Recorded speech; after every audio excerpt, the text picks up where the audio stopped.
Okay, everyone, welcome to our December Creaky Kitchen event. Happy holidays.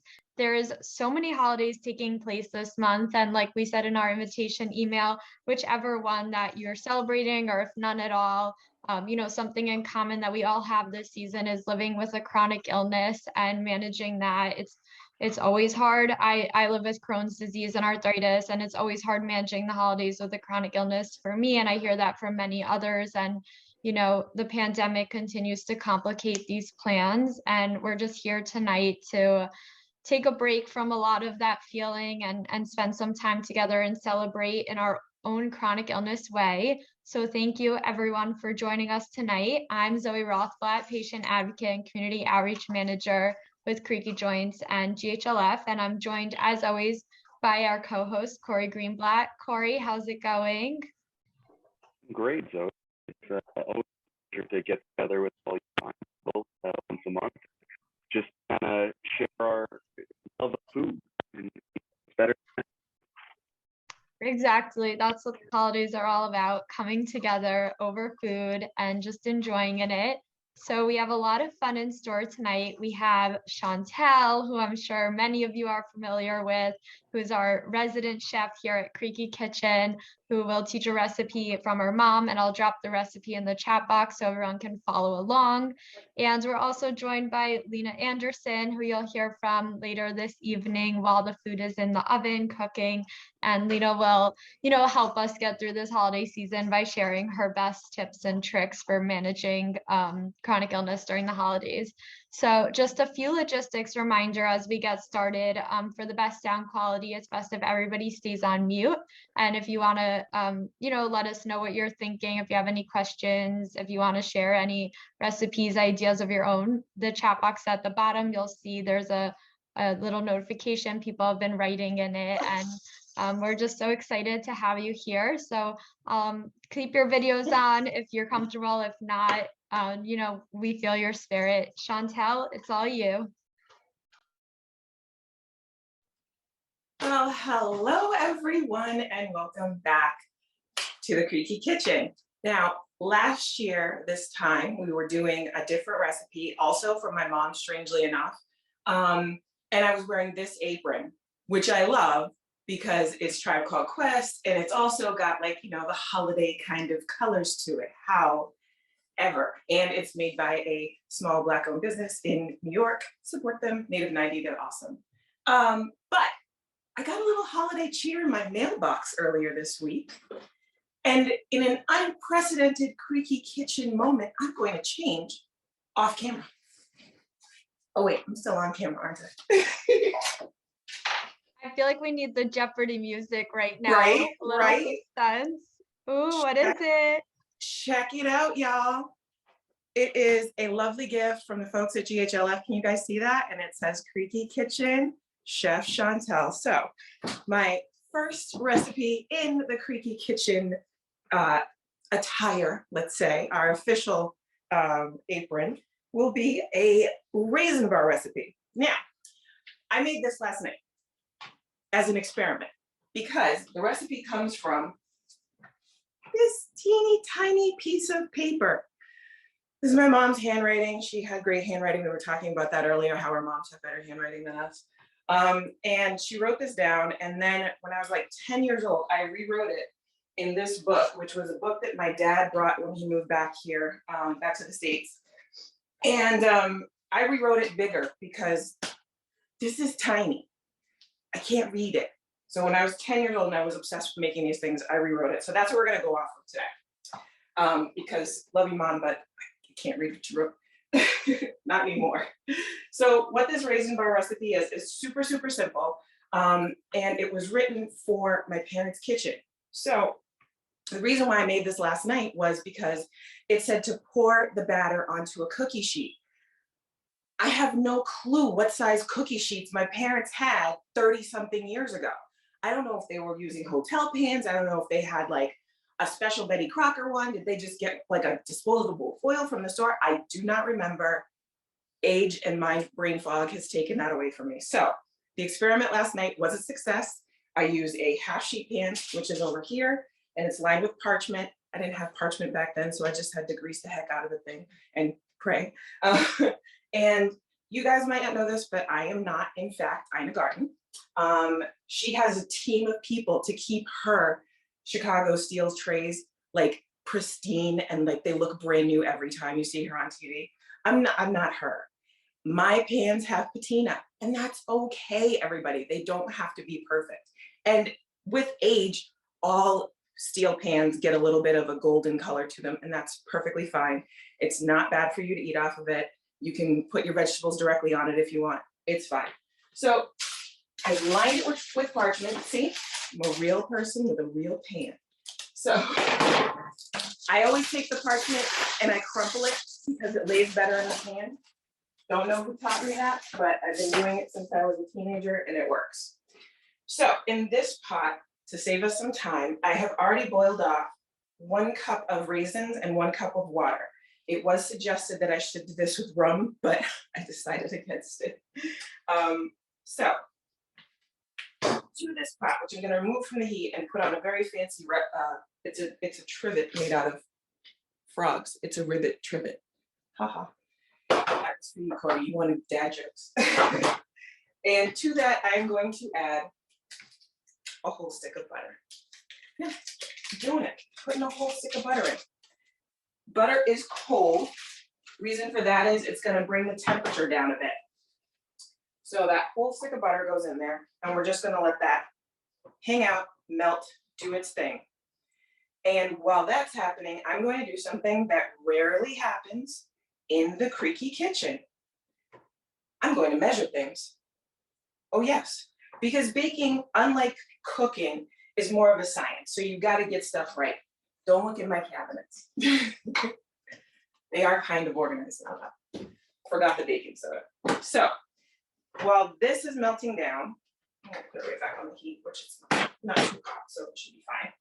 I just don't want it to be so hot that it ends up cooking our egg, which is going to go in later.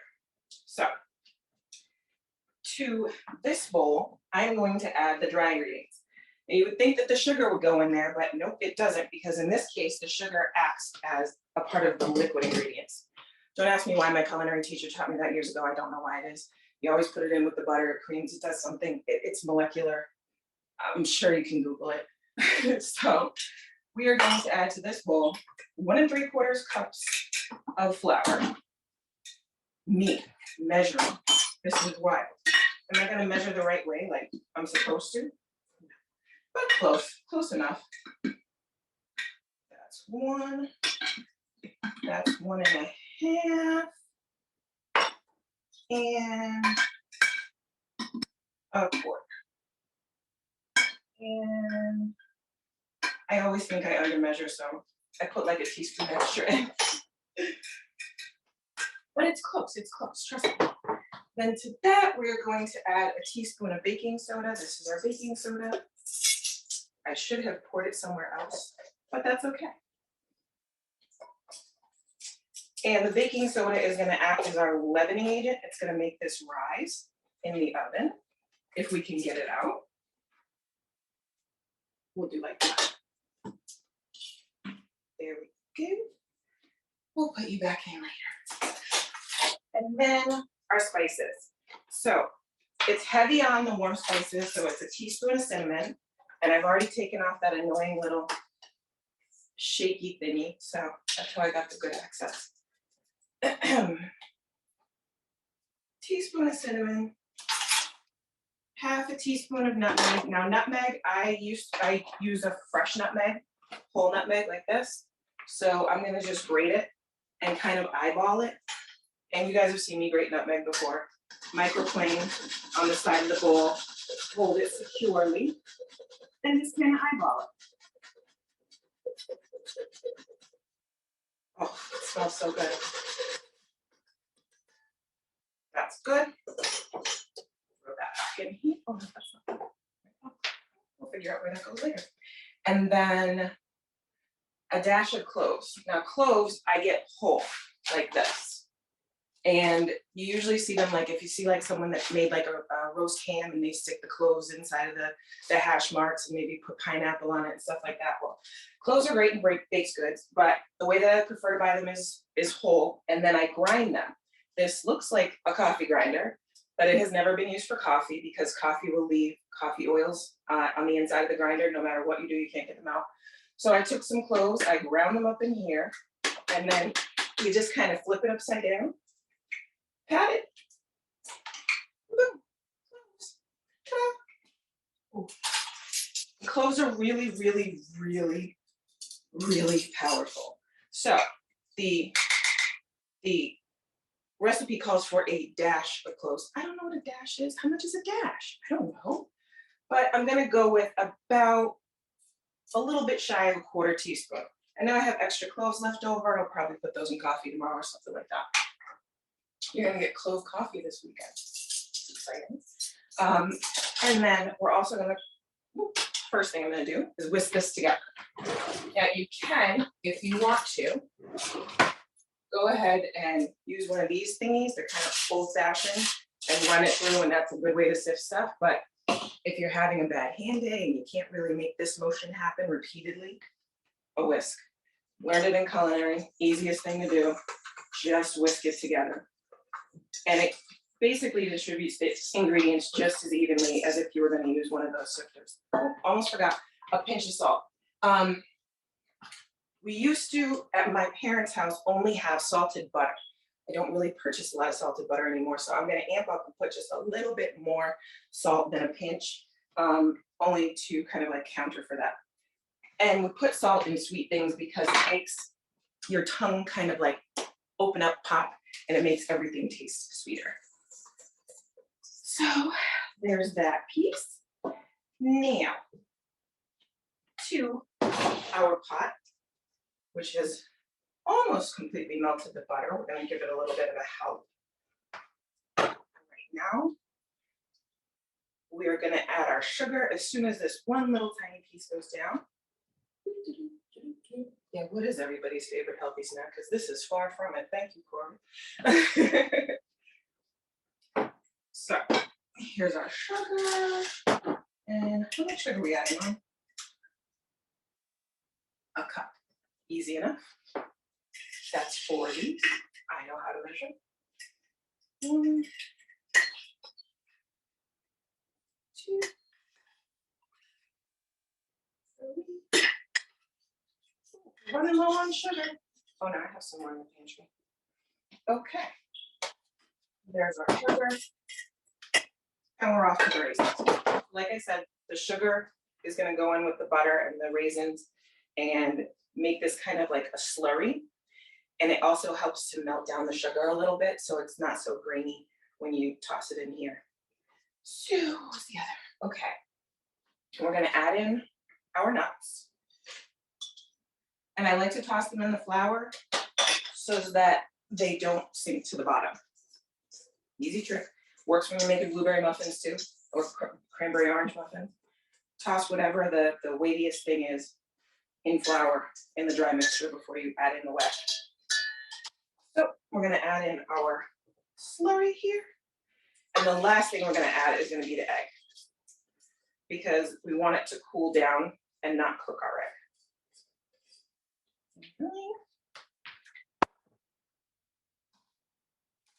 And this could be done in the stand mixer, but I mean, it's just a really, really simple batter, so it comes together pretty easily without the use of one of those. So there's that. Big knife, you can go. 1 egg, and we're gonna all that together. And this smells like so good because of all the warm spices. It's just phenomenal. And it's a very loose batter, similar to like a cake batter. And it should be. You want to make sure you're going all the way to the bottom of the bowl and getting everything up. And then we're just gonna pour it onto our sheet tray. Which now that I know that it's sheet tray, I'm gonna make these all the time.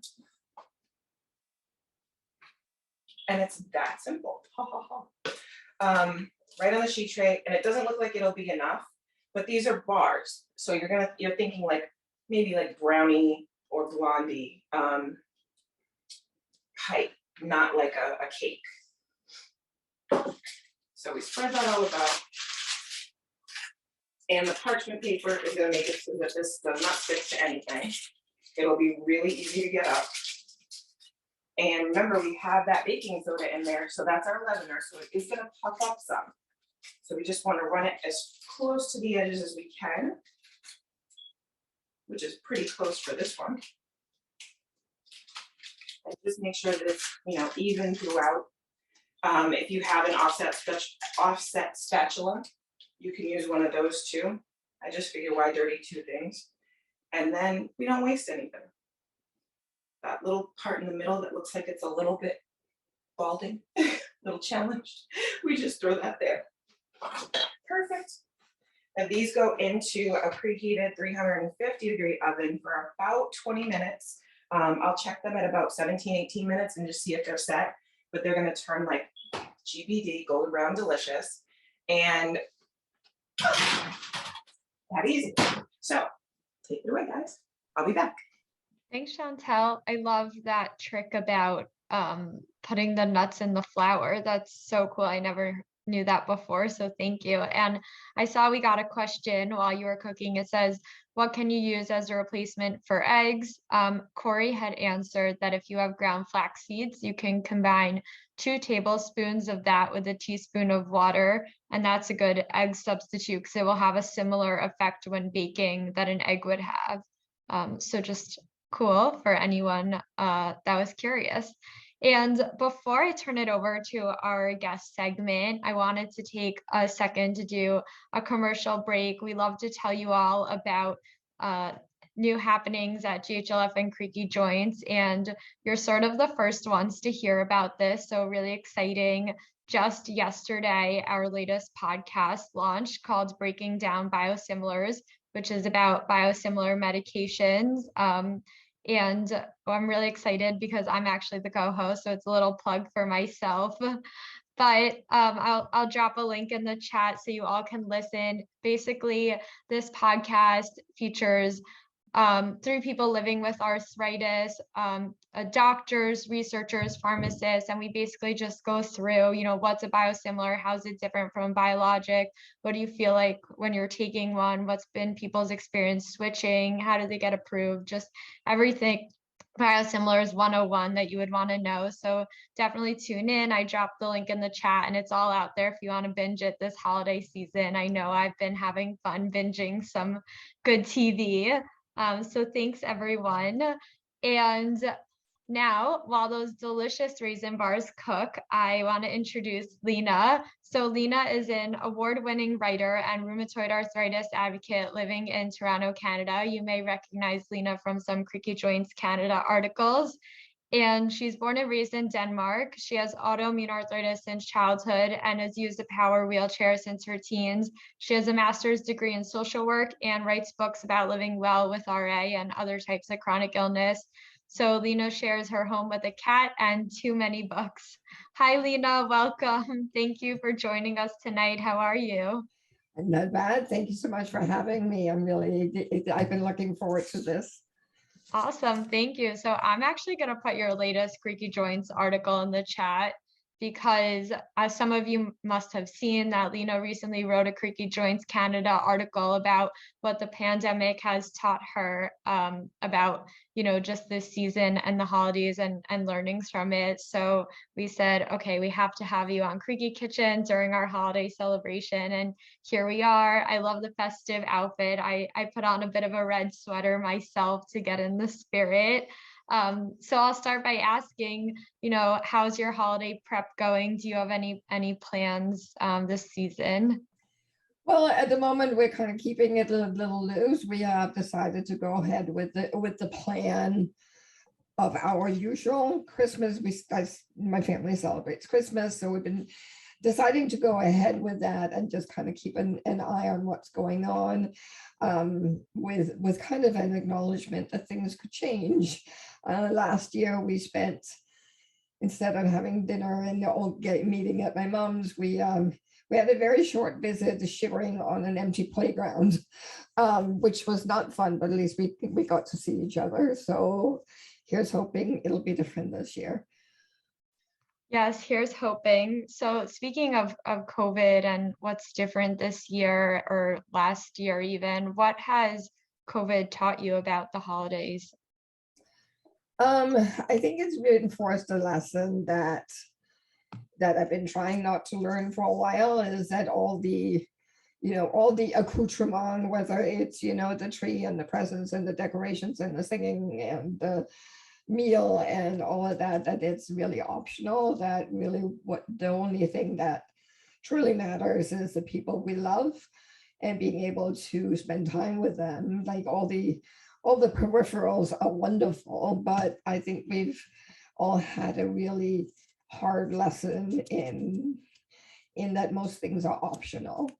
And I think, to try to kind of put a positive spin on that, I actually think that can be a really good opportunity for those of us who live with arthritis or other types of chronic illness, because there's a lot of holiday traditions and a lot of stuff this time of year, and knowing that very little of it is actually mandatory can be a really good moment to kind of think about rejigging your traditions so they work better for everyone.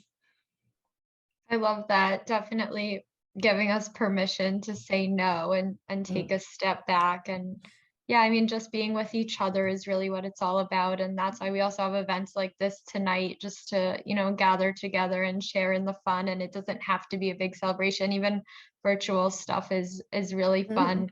I know it's like we've all got tired of it, but part of it is still really fun and enjoyable to be on these things together. And whenever I'm on one, I'm reminded about how much the internet can really bring us together.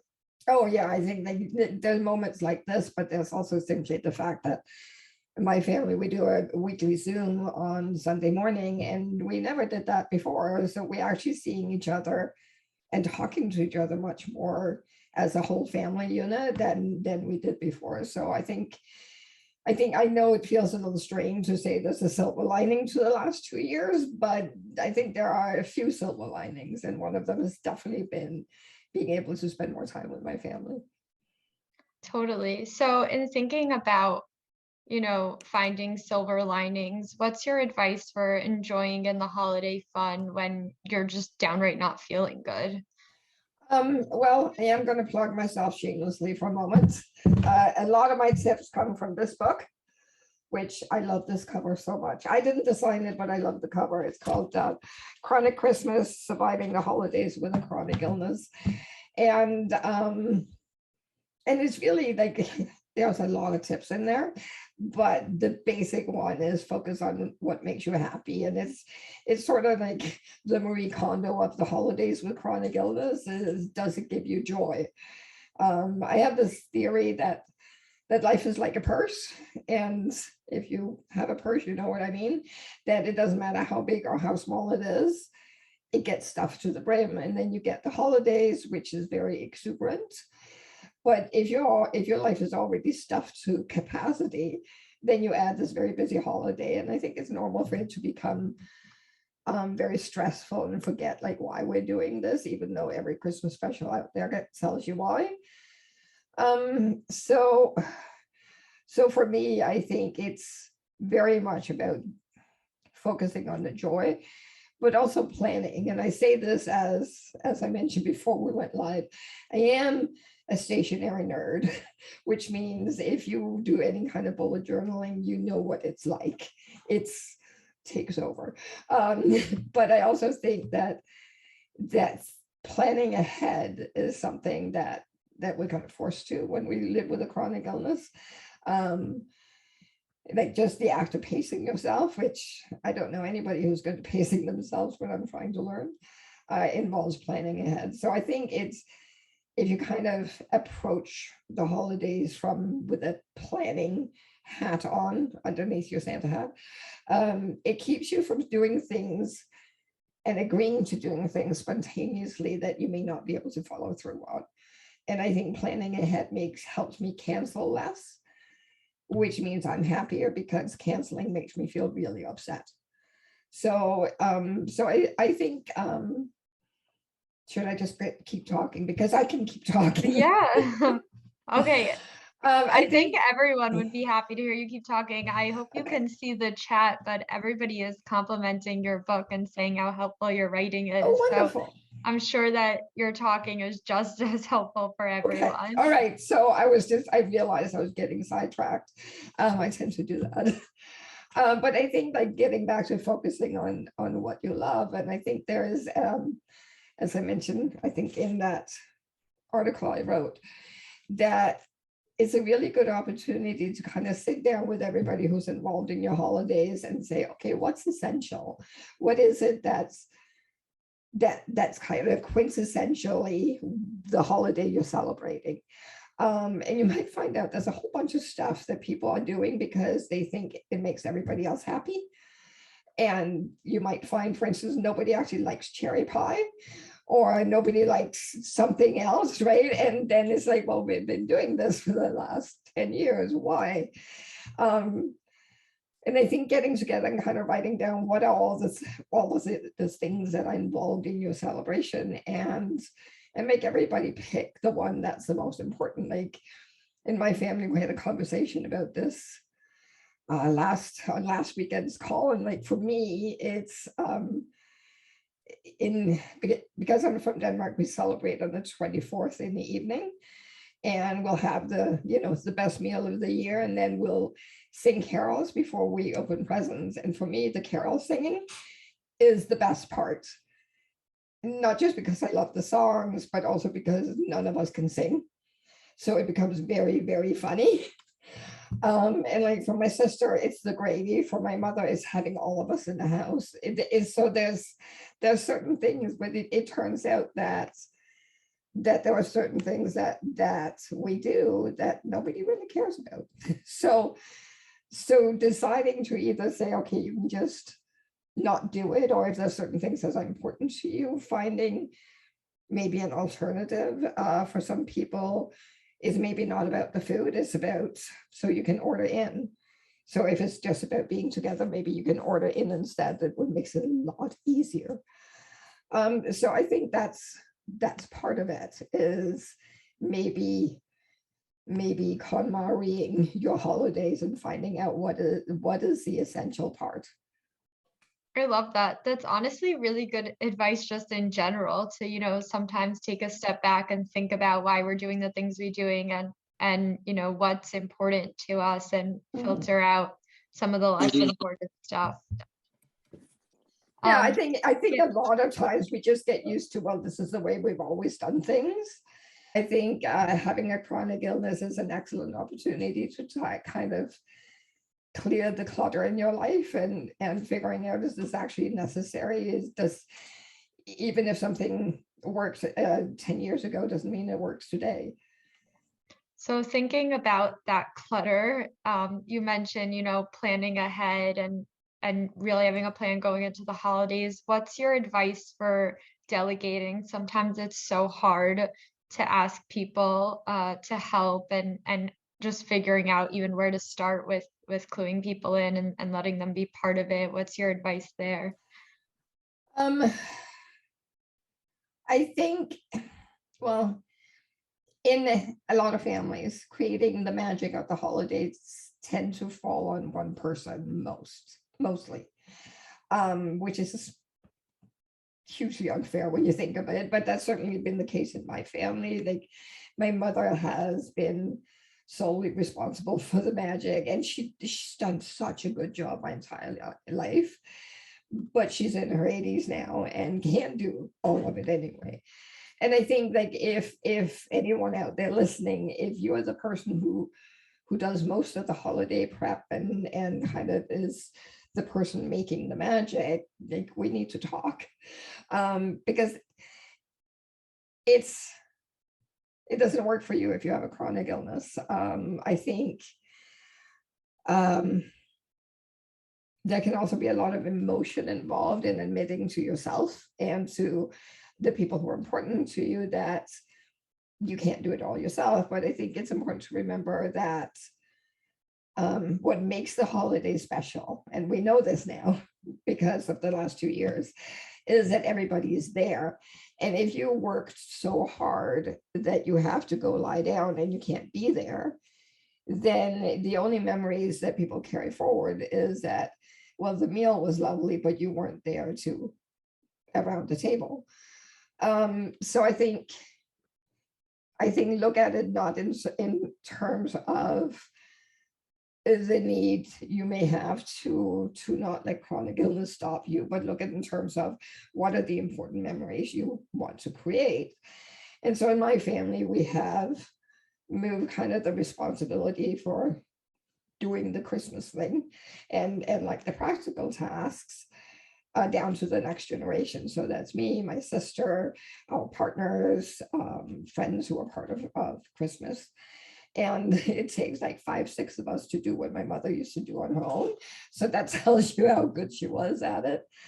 But I also think in addition to the practical part, there's something really special about pulling together and making the magic as a team, because it means that you're not just passively rolling up to the table at the end of the night, but you are part of that responsibility.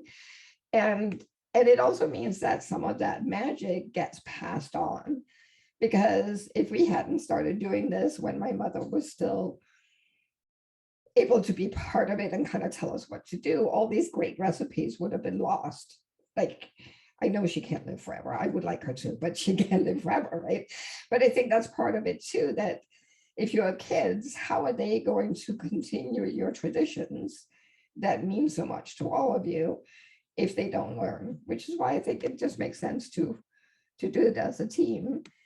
And it goes back to planning, that you take a realistic look at what you can do and what's too much. And then you have a family meeting, maybe over Zoom, and you start taking like picking tasks and like choose tasks based on people's age, on their interest, on their skills. Like I can't cook because of my disability. I can't cook myself, but I can do the shopping.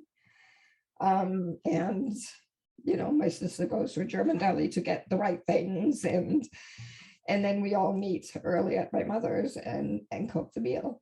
And it just becomes like this whole very special thing that every person brings something unique and has a thing that they bring, and we're getting good enough that we can do it without supervision now.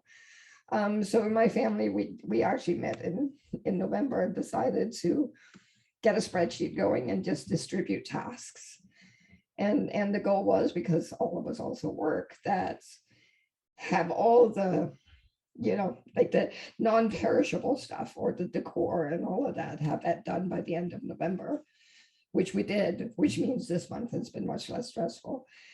And I know that we are the kind of not, we're very close to those of us who celebrate Christmas or any of the holidays that are going on in the next week or 2 or 3. So you may not be able to avoid all the stress, but you can still say, like, listen, I can't be the only one. So, you know, I think it's hard the first time, maybe even the second time, but it gets easier the more you do it. Totally. What you're saying really resonates with me. I remember always thinking we did all this work and all this decoration just to sit at the table, and the meals basically everyone's plate is empty in 10 minutes.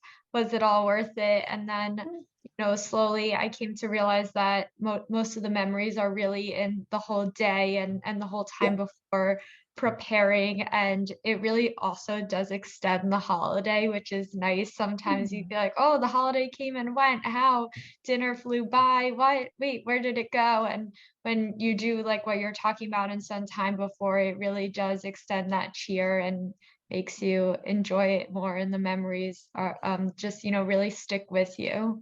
Yeah, and I think a couple of things of memories. I saw somebody on Twitter describing an advent calendar that you open like every day throughout December as a microdosing on Christmas. And I think that extended planning process kind of does the same thing, that it builds the anticipation. And I think I had another thought and I forgot what it was. It went bye-bye. Anyway, oh yes, one of the things I mentioned in my book is also try not to be upset if something goes wrong. Because once you start delegating and everybody gets involved, there's a learning curve and things will go wrong. But those moments of disaster is what makes for the long memories, like the memories that last, that makes all of you laugh. Like we have a couple of ones in my family about a Christmas tree that wouldn't keep standing, that kept falling over. We have an oven that broke on Christmas Eve. So, and those are we have my sisters who we use this cherry sauce for dessert, and she was making it for the first time and turned her back for a moment and it boiled over and wrecked her kitchen. And these are like the things we're still laughing about. So disasters may feel awful in the moment, but they will get funny later. I think every family has those. One year on my birthday, my mom dropped the birthday cake with the candles lit as she was carrying it to the table. And it's every year, any birthday cake, we always bring it up. And it's just the funniest memory. And nobody even cared. It was just so funny. Yeah. So before we check in with our chef, I have one last question for you, Lena, which is how do you prioritize you and your health during, this season and the new year? I think I think it goes beyond the season, but it seems it's actually important in the season that you have to realize that you're no good to others if you don't take care of yourself. And in one of my other books, I call it the yellow oxygen mask rule. And if you've ever been on an airplane, you know what I mean, because at the beginning, the flight attendants will talk about, if the cabin loses air pressure, oxygen pressure, I don't know. It's been a while since I've been there, like these yellow oxygen masks will fall down. And they say that if you're traveling with someone who's dependent on you, your instinct may be to give them their oxygen mask first, but you shouldn't. You have to give it to yourself first, because if you pass out, you can't save the other person. So when you have a chronic illness, you have to remember that your energy is your oxygen. So you have to breathe. You need that oxygen. Otherwise, you're no good to anyone else. And I think we talk a lot about independence and we prize it. It's like we take pride in being independent, and it's a myth. There's no such thing as independence unless you're a hermit living in the Alaskan wilderness. We are interdependent, and I think we feel that we have something to prove with a chronic illness, but the reality is that it does stop us, and other people have other things that stop them.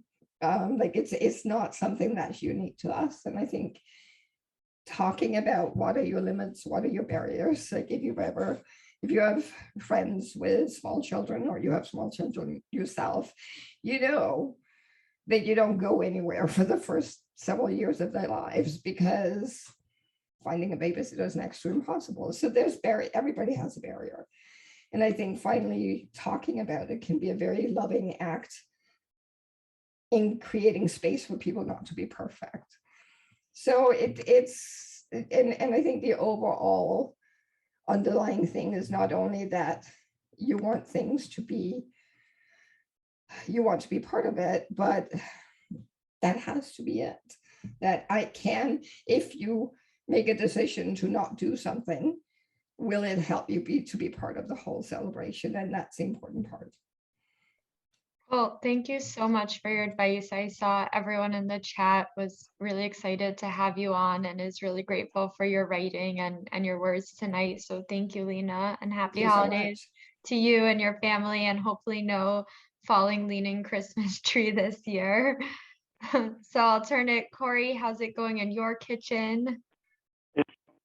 Well, and thank you so much, Lena. There's so much you were saying. I just nodding along and agreeing with, talking about cooking with your family.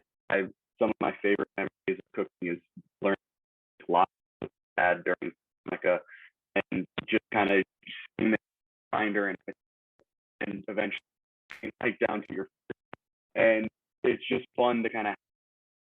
and things you can kind of tack on.